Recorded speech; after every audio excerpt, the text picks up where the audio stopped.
출애굽기 15장 11절부터 13절입니다. 여호와여, 신중에 주와 같은 자 누구리이까?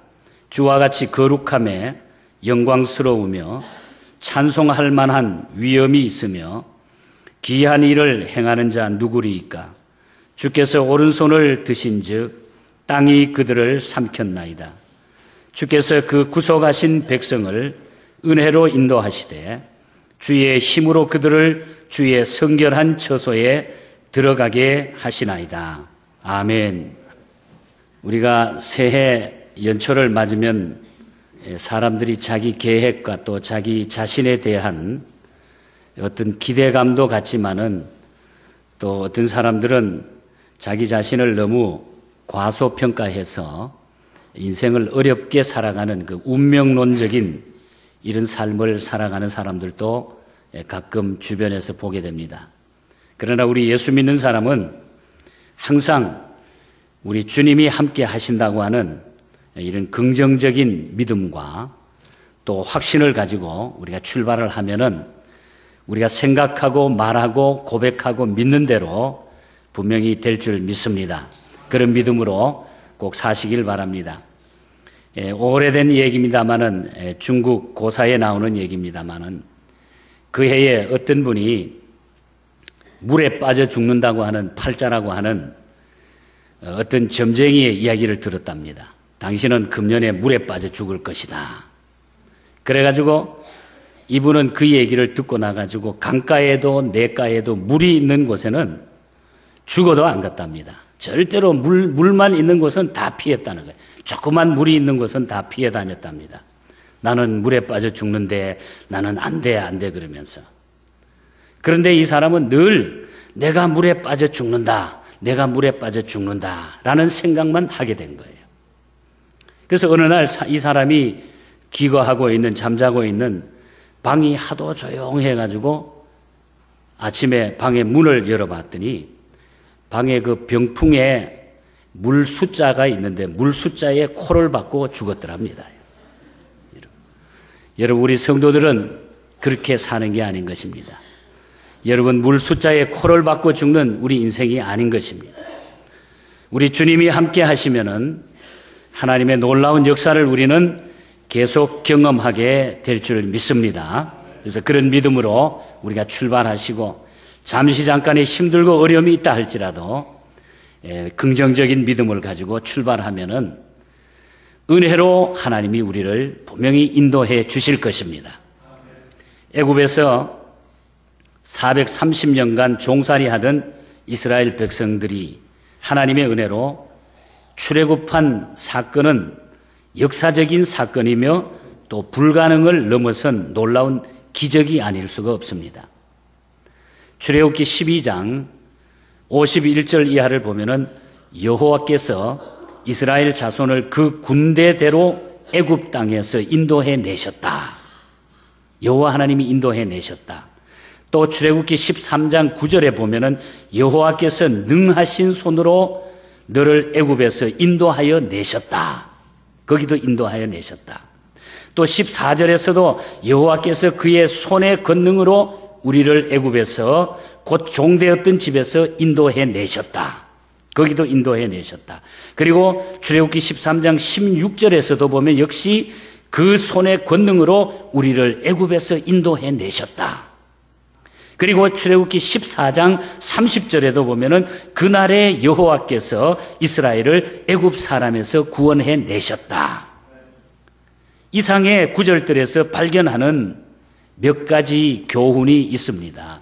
첫째는 하나님이 하셨다 하는 얘기. 하나님이 하셨다. 모세가 한 것이 아닙니다. 그 당시에 이스라엘의 지도자는, 민족의 지도자는 모세입니다마는 모세가 한 것이 아니라 하나님이 하셨다고 하는 것을 보여주는 거예요. 모세는 하나님이 보내신 심부름꾼에 불과했습니다. 그래서 성경은 계속 하나님이 하셨다, 하나님이 인도해냈다, 하나님이 구원하셨다 그렇게 말씀하고 있는 것입니다. 그리고 두 번째는 하나님의 손으로 하셨다, 하나님이 직접 손으로 하셨다 이렇게 말하고 있어요. 13장 9절, 14절, 16절, 15장 6절, 21절, 12절 반복하여 주의 오른손으로 주의 능한 손으로 인도해 내셨다. 주님의 손으로 인도해 내셨다. 손에 대한 이야기를 하고 있죠. 창세기 1장을 보면은 하나님께서는 말씀으로 천지를 창조하셨다 그랬습니다. 걸어 다니실 필요도 없었고 손으로 만지실 필요도 없었습니다. 말씀 한마디로 모든 천지 만물을 창조하셨어요. 그런데 출애굽 당시에 하나님이 손을 쓰셨다고 하는 것은 그만큼 그 일이 중요했기 때문에 하나님이 직접 간섭하셨다는 얘기죠.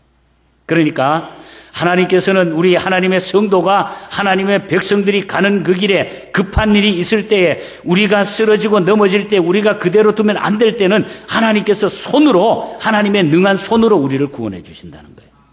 너무 급하기 때문에. 하나님이 손을 대시면은 악이 다 무너집니다. 원수들이 손을 들게 됩니다. 문제가 해결이 됩니다. 하나님이 손을 엎으시면 다 무너지고 다 깨트려진다고 그랬어요. 창세기 19장 25절에 보면은 그 성들과 온 들과 성에 거하는 모든 백성과 땅에 난 것을 다 엎어버리신다. 엎어버리신다. 29절에 보면은 하나님이 들의 성들을 멸하실 때에 곧 롯에 거하는 성을 엎으실 때에 아브라함을 생각하사 롯을 그 엎으시는 중에 내어 보내셨더라. 부귀영화 자랑하던 소돔 고모라 성 하나님이 다 엎어버리셨다고 하는 것. 그리고 그 성에 살던 롯은 아브라함의 중보 기도의 덕택에 살려주셨다 하는 그런 말씀이죠. 하나님의 손에 역사가 달려있고 하나님의 손에 국가의 흥망성쇠가 달려있고 생과 사, 우리가 사느냐 죽느냐가 우리가 인생의 생과 복이, 화와 복이 바로 하나님의 손에 달려있다고 하는 것. 여러분 그렇게 믿으십니까? 하나님이 하셨다. 하나님의 손으로 하셨다. 그리고 하나는 애굽의 손은 힘이 없다고 하는 거예요. 하나님의 손은 힘이 있지만은 애굽의 손은 힘이 없다는 얘기. 14장 30절에 보면은 여호와께서 이같이 이스라엘을 애굽 사람의 손에서 구원하셨다. 얼핏 하나님의 손하고 애굽 사람의 손이 떠오릅니다. 두 손이 떠오르는 거예요. 바로와 하나님이 지금 이렇게 대결하는 이런 장면이 나타나는 거예요. 어떻게 보면은 바로와 하나님이 지금 팔씨름을 하고 있다 이런 생각이 들 정도로 하나님의 손과 바로의 손이 지금 대결하고 있는 겁니다. 바로의 손이 이길까? 하나님이 이길까? 예측 기사가 나오고 편이 갈라지고 도박사들은 각각 승리 예정자에게 돈을 겁니다. 그러나 그것은 부질없는 짓이라는 얘기죠. 이유는 게임 상대가 전혀 안 되기 때문입니다. 바로의 손은 애굽도 구원하지 못했습니다. 자기가 인솔하는 군대 기병대도 구원하지 못했습니다. 그리고 자기 자신도 구원하지 못했습니다. 그것은 사람의 손이 하나님의 손을 이길 수 없었기 때문입니다. 역사적으로 하나님과의 팔씨름을 해가지고 다 졌어요. 하나님하고 팔씨름해서 이긴 사람은 아무도 없습니다. 네로도 졌습니다. 로마도 졌습니다. 히틀러도 졌습니다. 일본도 졌고 스탈린도 졌고 러시아도 그 앞에 다 무너지고 말았어요. 어떻게 누가 하나님을 이길 수 있을까요, 여러분? 오늘 바로 이 출애굽기 15장은 그런 이스라엘 백성들이 애굽을 탈출해가지고 승리 후에 뒤에 따라오는 바로의 군대를 승리하고 그 홍해를 육지같이 가르고 건넌 후에 너무너무 감격해가지고 하나님의 승리가 감격해서 모세를 통해서 온 백성이 부른 노래의 가사가 바로 출애굽기 15장의 내용입니다. 이것은 성경의 역사 가운데 찬양의 최초의 찬양의 기록입니다. 합창을 하고 모든 성도들이 모여서 우렁찬 코러스로 하나님을 찬양하는 장엄한 장면이 바로 출애굽기 15장의 내용입니다. 이것은 바로 승리의 노래인 것입니다. 그 대상은 하나님입니다. 이때 모세와 이스라엘 자손이 이 노래로 여호와께 노래하니라 그랬죠. 모세가 찬양한 하나님은 어떤 하나님이신가? 그래서 오늘은 우리를 인도하시는 그 은혜의 하나님, 우리가 금년에 주님과 함께 해야 되는데 왜 우리가 주님과 함께 해야 되느냐? 왜 함께 살아야 우리 인생이 복을 받고 우리 인생이 승리할 수 있느냐? 그 그 하나님이 어떤 하나님이기 때문에 왜 우리가 함께 해야 되느냐? 오늘 본문에 나오는 찬양의 가사 속에서 하나님이 우리를 함께 해주시는 사실을 발견하고 또 우리가 다시 한번 이것을 회복해야 될 것 같습니다. 첫 번째로는 왜 우리가 주님과 함께 해야 됩니까? 하나님은 힘이 있는 분이기 때문에 힘. 오늘 본문 읽지 못했습니다만 15장 2절에 보면은 여호와는 나의 힘, 노래, 구원이라 그렇게 말씀하고 있습니다. 하나님을 엘로의 힘이라고 부르죠. 엘로의 힘. 여기 엘이라고 하는 단어는 힘이라고 하는 단어예요. 파워라고 하는 엘. 하나님은 힘이 있는 분입니다.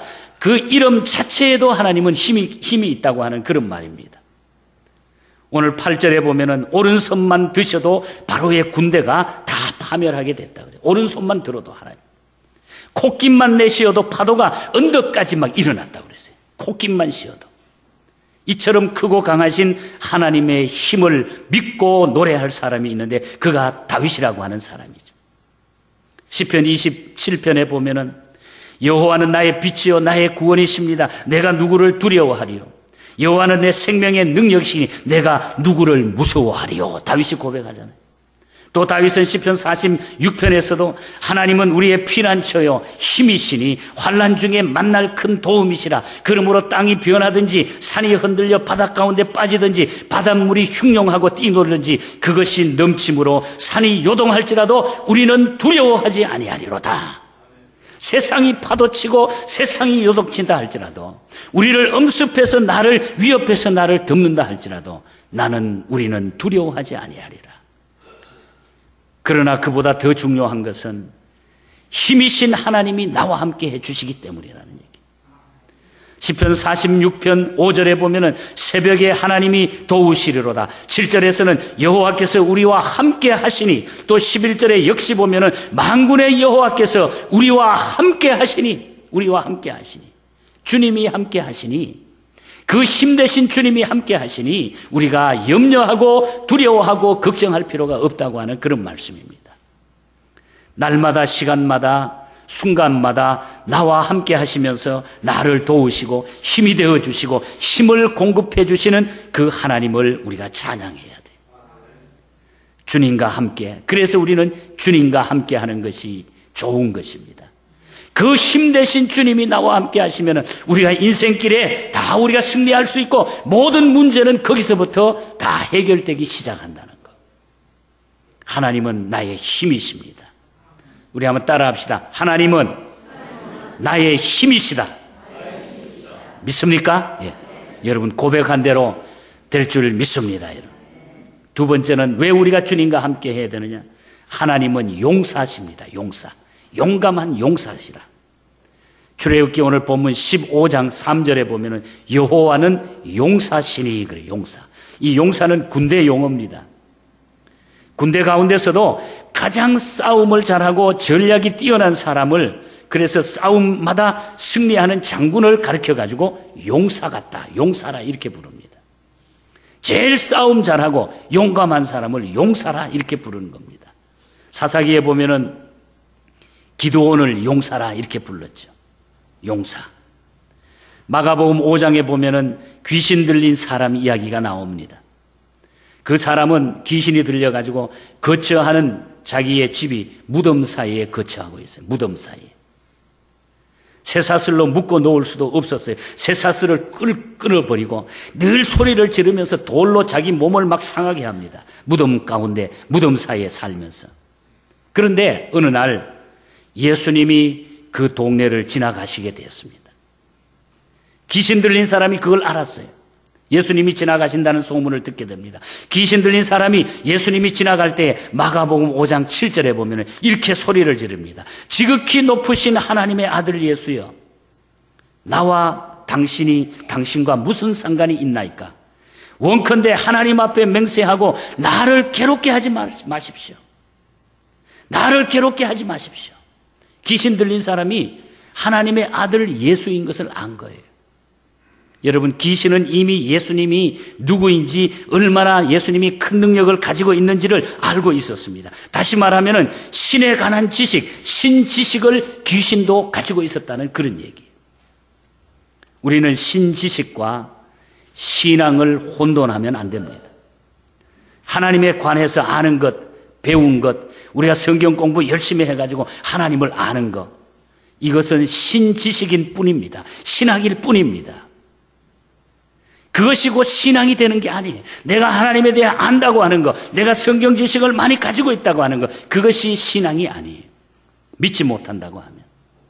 하나님을 안다면서, 신학을 공부했다면서 하나님을 믿는 신앙이 없는 사람이 있을 수도 있는 거죠.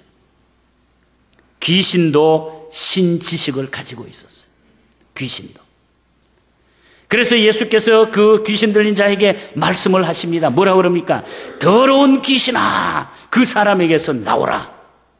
이렇게 한마디 하니까 귀신이 막 벌벌벌 떨고 자기를 괴롭히지 말아달라고 막 사정을 하는 거예요. 귀신이 벌벌벌 떨었습니다. 다시 그에게 물었습니다.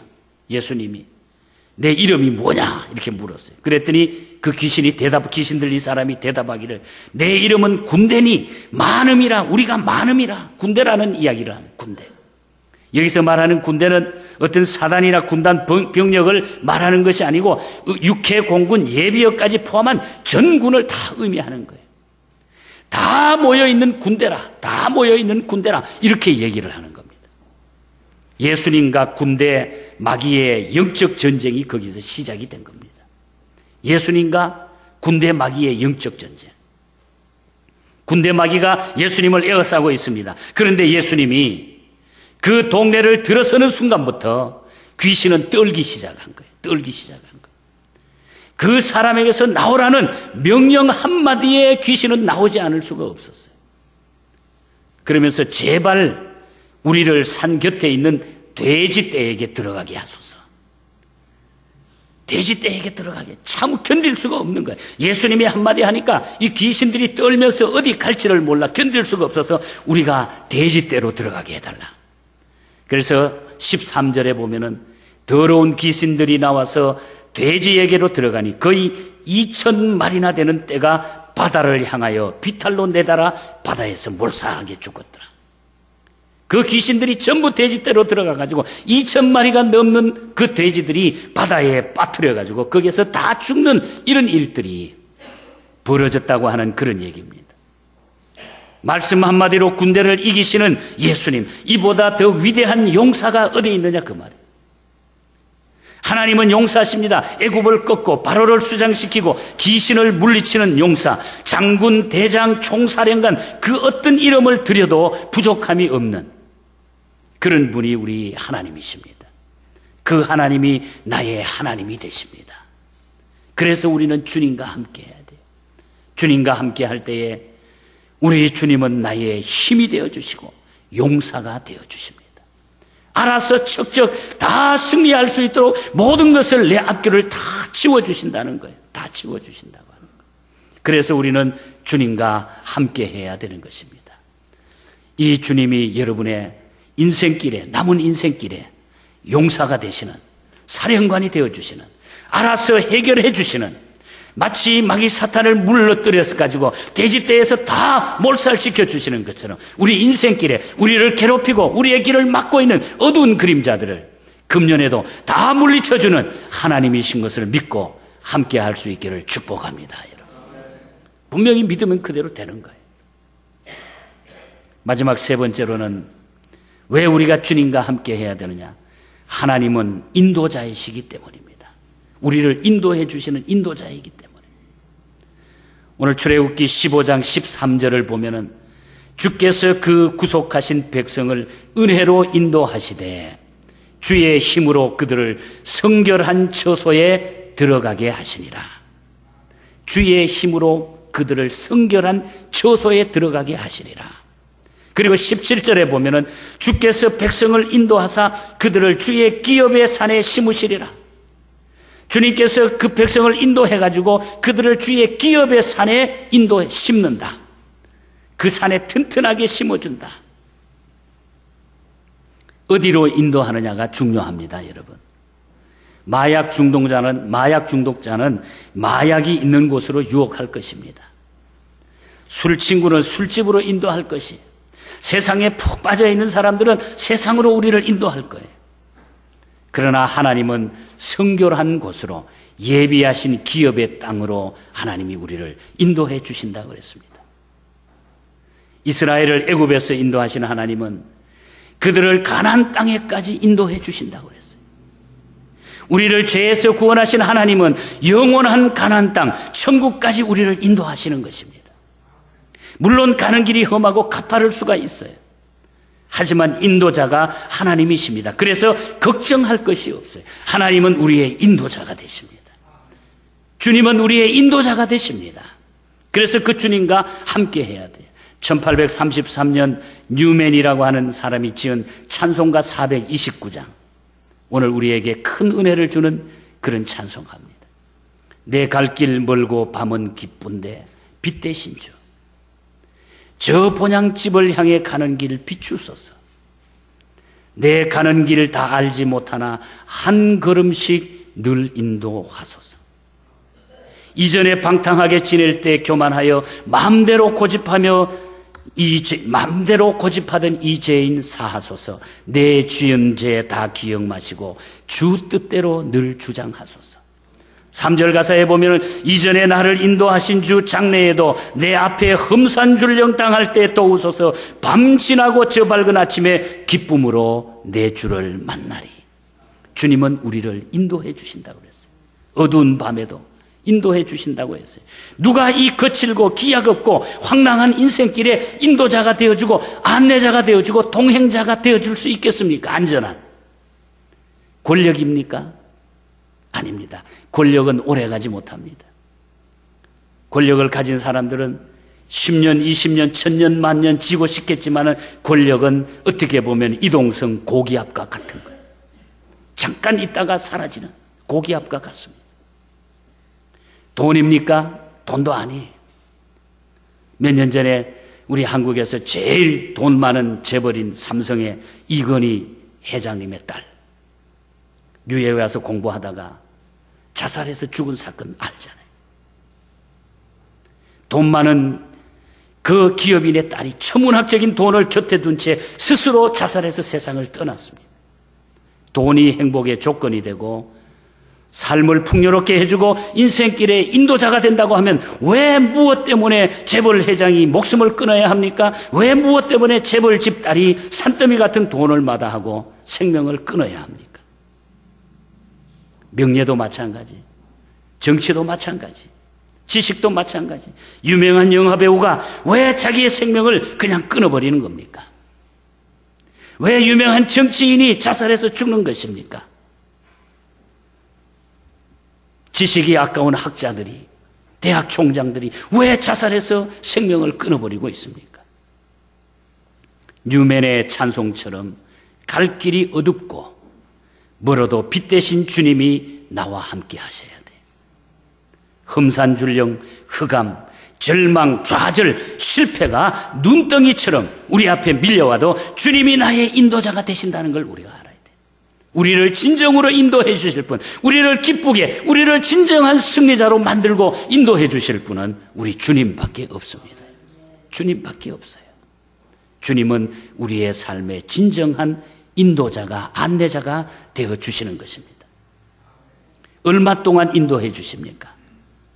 이스라엘을 낳으시고 기르시고 지키시고 애굽에서 가나안까지 인도하신 것처럼 우리를 영원토록 떠나지 않고 인도해 주시는 거예요. 영원토록.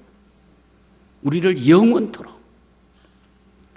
캄캄한 밤에 다닐지라도 주께서 나의 길 되시고 나에게 밝은 빛이 되시니 길 잃어버릴 염려 없네. 하늘의 영광, 하늘의 영광, 나의 맘속에 차고도 넘쳐 할렐루야를 힘차게 불러 영원히 주를 찬양하리. 캄캄한 밤에 다닐지라도 주님을 우리를 인도해 주시는 인도자가 되어 주신다고 그랬어요. 여러분 낙심하지 마십시오. 여러분 힘을 내십시오. 여러분 일어서십시오. 전진할 수 있기를 축복합니다. 여러분 오늘 본문 13절을 결론으로 삼겠습니다. 주께서 그 구속하신 백성을 은혜로 인도하시되 주의 힘으로 그들을 주의 성결한 처소에 들어가게 하시나이다. 아멘 할 수 있기를 축복합니다. 여러분 은혜로 우리를 인도하시는 주님. 그래서 우리는 주님과 함께하면 되는 거예요. 주님과 함께하면 은혜로 인도하옵소서. 주의 힘으로 인도하옵소서. 성결한 처소로 인도하옵소서. 오늘부터 영원히 그리고 또 영원히 그 주님이 나를 인도하시는 이 축복된 인생길을 걸어가시고 2014년도에 이런 놀라운 하나님의 역사를 맛보는 우리 모두가 될 수 있기를 주님 이름으로 간절히 축복합니다.